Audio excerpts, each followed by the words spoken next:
The orchestra's crescendo was severed by the heavy thud of the ballroom's mahogany doors.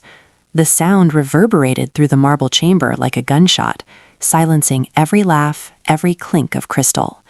Heads turned in unison. Even Woosok's charming smile froze into a mask of terror. Jang Min-Kyu entered like a storm given human form, tall, broad-shouldered, flanked by enforcers whose silence was more terrifying than a scream. He commanded the space not just with his charcoal black tuxedo, but with the aura of a man who owned the ground he walked upon. His face was a masterpiece of sharp angles and cold aristocratic beauty, but it was his neck that made my heart stop. Beneath the crisp white collar, black ink curled upward, the jagged tail of a dragon, the mark of the Jang syndicate. He didn't wait. He moved through the crowd like a predator, physically displacing Woosok with a brutal shove, before pinning me against the cold marble wall. His hand, heavy and possessive, gripped my waist as he leaned in, his voice a chilling rasp against my ear. "You're dancing with my target." The velvet of my crimson dress felt like a shroud, heavy and cloying against my skin as the ballroom's air grew thin. Every sweep from the violin was a sharp accusation, mocking the fresh start I thought I'd finally found in Seoul. My fingers trembled against Woosok's shoulder, the touch of a man who felt like a lifeline, but smelled faintly of ozone and expensive lies. Beneath the glittering chandeliers of the Jang estate, the light was too bright, too sharp, reflecting off the diamond-draped guests who watched me with a hunger I didn't yet understand. I felt the vibration of my phone tucked into my garter. The notification was a digital brand. Unauthorized access, account locked. My breath hitched. This wasn't just a gala. It was a trap. Madame Choi, the family's shadow observer, materialized at the edge of the dance floor, her judgmental glare cutting through the crowd like a blade. She didn't have to speak. I knew the wrongness in the air was about to shatter. The heavy mahogany doors didn't just open, they surrendered. The sound of their impact against the marble walls reverberated through the grand ballroom like a physical blow, instantly severing the delicate threads of the orchestra's waltz. Silence swept across the room, cold and absolute.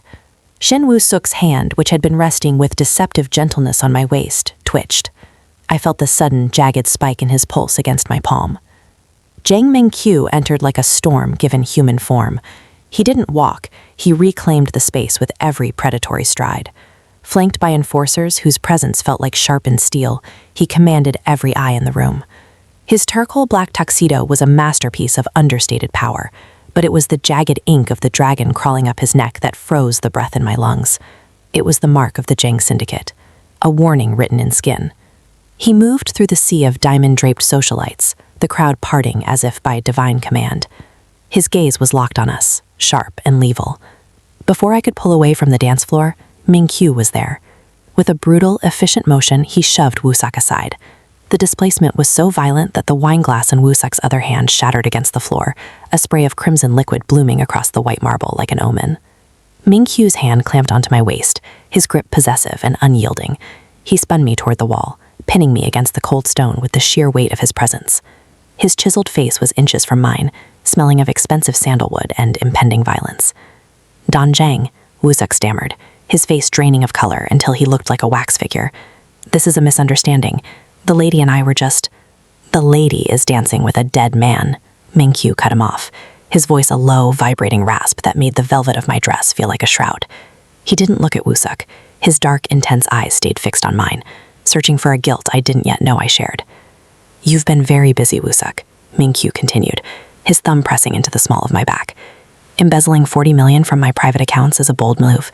Using an innocent American architect as your getaway shield is a desperate one." I felt the world tilt.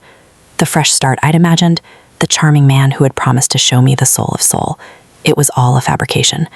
I looked at Woosok, seeing the sweat beading on his forehead, the way his eyes darted toward the exit. He wasn't a suitor, he was a thief, and I was his collateral. Min-Kyu leaned closer, his lips brushing the shell of my ear. "He marked you, Chantel," he whispered, a chilling promise. "But I'm the one who decides who survives the night. From this moment, you don't belong to the dance, you belong to me." The transition from the gilded heat of the ballroom to the clinical cold of the armored SUV was a blur of shadows and speed. I sat pressed against the leather seat, the deep red velvet of my gown feeling like a mockery in the dim light of the cabin. To my left, Jang Min-Kyu was a silhouette of silent, focused power, his gaze fixed on the tablet in his hand, as the city lights of Seoul streaked past the tinted windows like neon scars. The vehicle climbed into the secluded hills of Sungbuk-dong, passing through 3 separate iron gates that hissed shut with the finality of a prison sentence. When the door finally opened, I wasn't met with the traditional charm of a Korean estate, but a fortress of glass, black basalt, and high tensile steel. This was the Lion's Den, the architectural manifestation of Min-Kyu's grip on the city. "Walk," Min-Kyu commanded, his hand firm on the small of my back. He didn't lead me through the main foyer, but through a side entrance that smelled of ozone and expensive cologne. We entered a sprawling office where the walls were lined with monitors, a digital nerve center that pulsed with the rhythm of a global empire. On the central screen, a flickering image of Shin Woo-suk played on a loop. He wasn't the refined gentleman I had danced with. In this footage, captured by a hidden camera in a derrick stairwell, his face was distorted by a frantic, ugly greed. He was handing a briefcase to a man whose face was obscured, his movements jerky and panicked. "You called him gentle," Min-Kyu said, his voice dropping to a dangerous low frequency. He walked toward the desk and threw a thick dossier onto the glass surface. "You admired his kindness. Look at what your sheep was doing while he was courting you." I stepped forward, my hands trembling as I flipped through the pages. There were bank transcripts, encrypted messages, and surveillance photos of Woo-suk meeting with known rivals of the Jang family. But it was the final page that shattered my composure. A forged architectural permit for a project I had been working on, signed with a perfect imitation of my signature. "He didn't just want to dance, Chantel," Min-Kyu said, closing the distance between us until I could feel the heat radiating from his chest. "He wanted a fall girl. He used your credentials to authorize the transfer of laundered assets. If my men hadn't walked into that ballroom tonight, the police would have walked into your apartment by morning." The realization hit me with the force of a physical blow. The soft smiles, the shared jokes about landscaping, it was all a tactical play. Woo-suk wasn't a suitor. He was a wolf who had spent weeks grooming me to take the blame for a $40 million theft. I looked up at Min-Kyu, the man I had feared only an hour ago. He stood there, his neck tattoo a dark omen in the sterile light, watching me, realizing that I had traded a hidden predator for a visible one. "I'm not a thief," I whispered, my voice cracking. "I know," Min-Kyu replied, his eyes narrowing. "Thieves are sloppy. You were just blind. But in this house, blindness is a death sentence. From now on, you only look at what I tell you to see." The digital clock on the wall of Min-Kyu's office flickered to 3 a.m., the red numbers casting a bloody glow over the documents scattered between us. I felt the weight of the silence. It was a heavy, suffocating thing that made the high-tech room feel smaller, more like a cage than a sanctuary. Min-Kyu didn't move. He stood with a glass of amber liquid in one hand, his posture as rigid as the basalt walls of his home, watching me as I stared at the final piece of the dossier. "He didn't just use your name, Chantel," Min-Kyu said, his voice dropping into that low, dangerous register that sent a shiver down my spine. "He ensured that if the Jang family looked for the missing funds, all roads would lead to your front door." He tapped a key on his sleek glass-top desk, a new image projected onto the wall, a photo of my own apartment. My breath hitched. It was a shot of my bedroom, specifically the loose floorboard under my vanity that I thought only I knew about. Inside the hidden space sat a stack of high-denomination bills and a digital ledger. "That's not mine," I whispered, the words catching in my throat. "I've never seen that ledger in my life." "I know," Min-Kyu replied, stepping into my personal space until I could smell the faint, sharp scent of cedar and rain. "My men found it an hour after we left the gala. Woo-suk spent 3 weeks courting you, but he spent his nights planting the evidence of his theft in your home. He didn't just want your signature on the permits. He wanted the police to find the physical proof of the embezzlement in your possession." He leaned over me, his hand coming to rest on the desk, effectively pinning me between him and the cold truth of the monitors. He was going to call in an anonymous tip the moment he cleared the airport in Singapore. You were meant to be the sensational headline, the American architect who seduced her way into the Jang inner circle to bleed them dry. The betrayal was a cold, physical ache. Every shared laugh, every accidental touch during our site visits, it was all calculated. Woo-suk hadn't been looking at me with affection. He'd been looking at a decoy. He had played on my desire to belong, using my ambition as the very tool to bury me. "Why are you telling me this?" I asked, looking up at the sharp, aristocratic lines of Min-Kyu's face. If I'm the perfect fall girl, why didn't you just let the police take me? Min-Kyu's eyes darkened, the black ink of the dragon on his neck appearing to writhe in the flickering light of the screens. He reached out, his thumb grazing the line of my jaw with a touch that was unexpectedly soft, yet felt like a brand. Because I don't like other people touching what I've been watching for months, he whispered. And because Woosak made one fatal mistake, he assumed I wouldn't recognize the difference between a common thief and a masterpiece. The air between us grew thick, charged with a new, terrifying intensity. I was no longer just an architect or a victim. I was a piece of the Don's territory, and he had just declared war on the man who tried to steal me. The sanctuary of Min-Kyu's office felt like a fever dream by the time dawn broke, replaced by the suffocating reality of the estate's morning ritual. I was no longer a guest. I was a curiosity under a microscope. I sat in the formal dining pavilion, the air thick with the scent of jasmine and the sharp metallic tang of high-end security. Across from me sat Madame Choi. She didn't speak. She observed. Her eyes, clouded by age but sharp with a predatory intelligence, tracked every movement I made. She was the shadow observer, the matriarch who ensured the Jang bloodline remained untainted by the weaknesses of the outside world. In this house, even the way you breathe is a statement of loyalty, Madame Choi said, her voice like dry parchment. She gestured to the array of porcelain bowls before me. You eat as if you are still a guest. You are not. You are a variable, and variables are usually eliminated. I reached for the silver chopsticks, my fingers trembling. The weight of the metal felt like a weapon. Every time I looked up, I saw the blurred shapes of guards in the periphery, their hands resting near their holsters.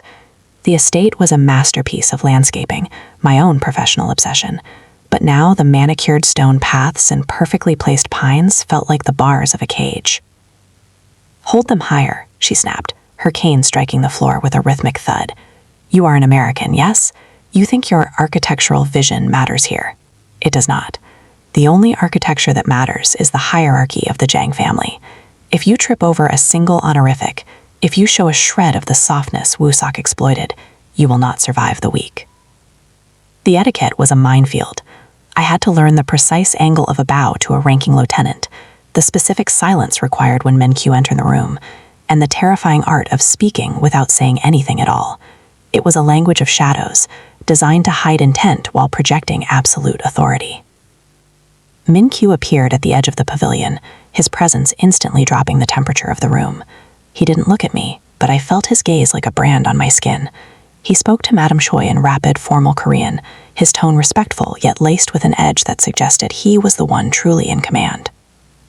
She is slow to learn, Madame Choi remarked in English, her eyes never leaving mine. She has the eyes of a builder, Min-Kyu replied, finally turning his gaze toward me. The ink on his neck seemed darker in the morning light. Learn faster, Chantel, he whispered. The Moretti scouts are already at the gates, and they don't care about your etiquette. They only care about how much you'll scream before you tell them where the money is. I looked at Madame Choi, then at Min-Kyu. I wasn't just learning how to be a mobster's consort. I was learning how to survive a war I hadn't known I was drafted into. The velvet dress was gone, replaced by silk that felt like armor, and for the first time I stopped looking for the exit and started looking for the power hidden in the rules. The humidity of the Seoul evening hung heavy over the estate's private library, a room of soaring cedar shelves and floor-to-ceiling glass that looked out over the darkened Han River. I was cataloging a series of colonial-era land surveys, part of my effort to prove my utility to the Jang family, when the heavy doors slid open. Min-Kyu entered, his tuxedo jacket discarded, the sleeves of his white dress shirt rolled up to his elbows. He looked exhausted, the sharp lines of his face deeper in the underworld of the library lamps. As he poured a drink, the movement of his shoulder caused the black ink on his neck to shift. For the first time, without the barrier of his formal collar, I saw the full extent of the tattoo. It wasn't just a dragon. The creature's body was composed of intricate, jagged lines and coordinates that seemed strangely familiar. You're staring again, Min-Kyu remarked, though there was no bite in his tone. I'm an architect, Min-Kyu. I see structures, I said, stepping closer, my heart hammering against my ribs. The way those lines intersect, the negative space between the scales, that's not art, it's a grid. Min-Kyu set his glass down and turned to face me, the light catching the ink. Most people see a monster. My enemies see a warning. I see a topographical map, I whispered, my fingers hovering just inches from the skin of his throat. These coordinates? The Iron Triangle in Gangwon Province. My father spent 3 years there as a military engineer. He helped stabilize the very ground this grid represents. Min-Kyu went incredibly still. The air in the room seemed to vibrate with a sudden, heavy tension. Your father was more than an engineer, Chantel. He was the one who designed the underground transit tunnels the Jang family used to survive the purges of the 90s. He built the foundation of our territory. I felt the room thumped. My father had always been a quiet man, a retired veteran who loved his garden and spoke little of his time in Korea. I had moved here to escape his shadow, only to find myself standing in the center of the empire he had unknowingly fortified. He didn't tell you, did he? Min-Kyu asked, his voice a low rasp. He stepped toward me, the ink on his neck pulsing with the beat of his heart. He left this life to protect you, but he left the map on the only man he trusted to keep his secrets. I didn't find you at that gala by accident, Chantel. I was looking for the architect's daughter long before Woo-Sok ever laid eyes on you. The realization was a cold shock. I wasn't just a fall girl or a variable. I was a legacy. The tattoo wasn't just a symbol of his power. It was a testament to my father's genius, etched into the skin of the most dangerous man in Seoul. You're not just a guest in this house, Min-Kyu said. His hand found the nape of my neck, his thumb brushing the skin just beneath my ear. You are the key to the foundation. And now that the Morettis know who you are, they won't just stop at the money. They'll want the map. I looked into his dark, unwavering eyes and realized that the lion's den wasn't just a prison. It was a home my father had built for me, guarded by a man who had been waiting for me to claim it. The peace of the library shattered with the sudden, jagged scream of the estate's perimeter alarms. The floor-to-ceiling glass windows didn't break. They exploded inward as a flashbang grenade detonated against the reinforced casing. White light and a wall of pressure threw me backward against the cedar shelves, my ears ringing with a high, piercing whine that drowned out the world. Through the haze of smoke and drifting plaster dust, a figure emerged. Not a shadow, but a ghost of the man I had once thought I loved. Shin Woo-Suk looked nothing like the polished suitor from the gala. His tuxedo was torn, his eyes bloodshot and wide with a frantic, twitching desperation. He held a jagged submachine gun with shaking hands, flanked by 3 men in nondescript tactical gear who moved with the clinical efficiency of mercenaries. "The map, Chantel," Woo-Suk screamed, his voice cracking. "Give me the coordinates or the girl. I don't care which one bleeds." Before I could draw breath to scream, Woo-Suk lunged. He grabbed my hair, yanking me toward him to use as a shield as his men turned their weapons toward the library entrance. I felt the cold, oily metal of his gun barrel press into the soft skin beneath my jaw. "Min-Kyu," he roared at the shadows. "I know you're there. I know what she is to you. Drop the weapon, or I'll paint your legacy all over these books." The response didn't come from the door. It came from the darkness above. A single muffled crack echoed from the mezzanine, and the mercenary to Woo-Suk's left collapsed without a sound, a neat hole blooming in the center of his chest. Min-Kyu didn't reveal himself until the second guard fell. He stepped out of the shadows behind the bar, his movements a terrifying blur of predatory grace. He wasn't wearing a jacket. His white shirt was stained with the soot of the explosion, and the dragon on his neck seemed to pulse with a life of its own in the strobing emergency lights. "You made a mistake, Woo-Suk," Min-Kyu said, his voice a low, lethal vibration that cut through the chaos. "Stay back," Woo-Suk's grip tightened, his fingernails digging into my scalp. "You're shaking, Shin," Min-Kyu remarked, stepping calmly into the line of fire. "A man who shakes can't aim, and a man who can't aim has already lost." In a move faster than my eyes could track, Min-Kyu drew a concealed blade and launched it. It didn't hit Woo-Suk. It severed the strap of his weapon. In that split second of confusion, I drove my elbow into Woo-Suk's webs and bit down on his hand. He howled, his grip loosening just enough for Min-Kyu to close the distance. The confrontation was short and brutal. Min-Kyu didn't use a gun. He used his hands, breaking Woo-Suk's wrist with a sickening snap before pinning him to the floor. I watched, breathless and trembling, as the man who had tried to frame me crumbled under the weight of the Dawn's fury. Min-Kyu didn't look at the prisoner. He looked at me, checking for injuries with a gaze so intense it felt like he was stitching my shattered nerves back together. "The target is down," Min-Kyu whispered, but his hand lingered on my shoulder, protective and possessive. "And he's never touching you again." The adrenaline of the library breach had ebbed, leaving behind a hollow, trembling exhaustion. The estate was silent again. The shattered glass cleared, and the tactical beams retracted into the shadows of the basalt walls.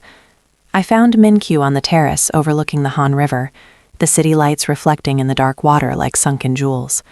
He had changed into a fresh silk shirt, left unbuttoned at the throat, the dragon on his neck appearing subdued in the moonlight.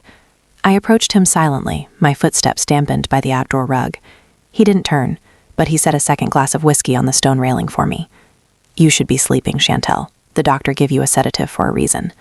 "Sedatives don't stop the questions," I said, my voice steady despite the lingering chill in my bones. I took the glass, the liquid burning a path of warmth down my throat. "You could have taken Woo-sok out at the gala. You had snipers in the rafters. I saw the red dots on the curtains. You didn't need to cut in. You didn't need to dance with me."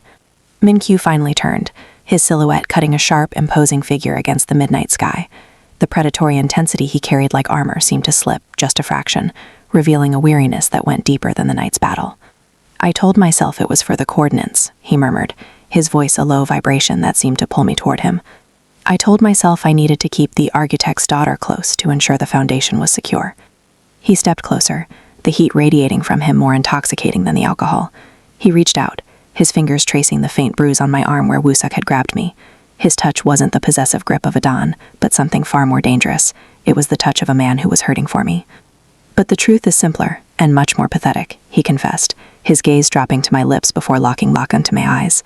"I've spent my life surrounded by people who see me as a weapon or a paycheck.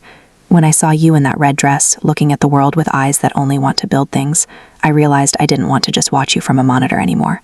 He leaned in, his forehead resting against mine. The dragon on his neck was inches from my face, a symbol of the world that should have kept us apart. "I cut in because I couldn't stand the thought of a man like him being the last person to hold you before the world turned dark. I wanted you to know what it felt like to be held by someone who would burn the city to the ground just to keep you upright." The vulnerability in his voice shattered the last of my defenses. In this house of shadows and stone, the most terrifying thing wasn't the war outside, but the raw, honest gravity of the man standing before me. I reached up, my palm resting over the ink on his throat, feeling the steady, thundering rhythm of his heart. For the first time, I wasn't looking for a way out. I was looking for a way in. The map on Min-Kyu's neck had been the key, but the blueprint spread across the library's central table was the weapon. As the city of Seoul lay beneath a blanket of tense, pre-dawn fog, I leaned over the schematics of the Moretti stronghold, a decommissioned industrial complex on the outskirts of the harbor. My eyes, trained to see the hidden bones of the world, didn't focus on the armed guards or the thermal sensors. I looked at the earth. "They think they're safe because of the reinforced steel," I whispered, my finger tracing the jagged line of the riverbank where the facility met the water. But they didn't account for the soil composition. My father's surveys from 30 years ago show a subterranean drainage system that was never properly decommissioned. It's a structural flaw disguised as a foundation. Min-Kyu stood behind me, his presence a steady, radiating heat. He didn't interrupt. He watched the way my mind deconstructed the fortress, his hand resting on the back of my chair. "The Morettis have blocked the main access tunnels," I continued, pointing to a series of vents hidden behind a decorative retaining wall. "But this entire western wing is cantilevered over a limestone shelf. If you disrupt the pressure in the old irrigation pipes, the ones my father built for the original transit line, the ground will liquefy. You won't need to blow the doors. The structural tension will do the work for you.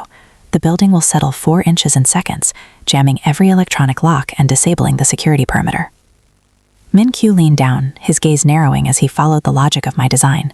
The dragon on his neck seemed to shift as he nodded, a slow, predatory realization dawning in his eyes. "You're not just breaking in, Chantel. You're making the earth swallow them." "It's called a controlled subsidence," I said, looking up at him. The architect in me saw the cold beauty of the plan, while the woman in me felt the terrifying weight of the stakes. "You have a 3-minute window before the backup generators kick in. If your team is in position by the drainage outlet, they can enter through the service shaft while the Morettis are still trying to figure out why their fortress is sinking into the Han River." Min-Kyu reached out, his fingers tangling in my hair as he pulled me back against him. The vulnerability of the terrace was gone, replaced by a lethal shared purpose. "You've given me more than a map, Chantel. You've given me the terrain." I looked back at the blueprints, seeing no longer just lines and measurements, but the landscape of a war I was finally ready to win. I was an architect of the Jang Syndicate now, and I was about to tear the Moretti Empire down from the roots. The Moretti stronghold didn't just fall, it dissolved into the earth, exactly as the mathematics of my father's blueprints had promised. From the vantage point at the command center, I watched the thermal feeds as the western wing settled with a silent, tectonic grace, locking the rival syndicate behind their own high-tech defenses. Min-Kyu's teams moved in through the subterranean veins of the city like a shadow army reclaiming its heart. By dawn, the name Moretti was a footnote in the history of the Seoul underworld, and the stolen millions had been rerouted through accounts that now bore my architectural seal. The dust of the war had settled by the time we returned to the estate. I stood in the center of the grand foyer, the morning light pouring through the glass and illuminating the dust motes dancing in the air. I was no longer the woman in the red velvet shroud, trembling at the touch of a stranger.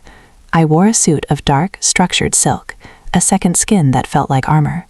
Madame Choi approached from the shadows of the hallway, her silver-topped cane clicking against the basalt floor.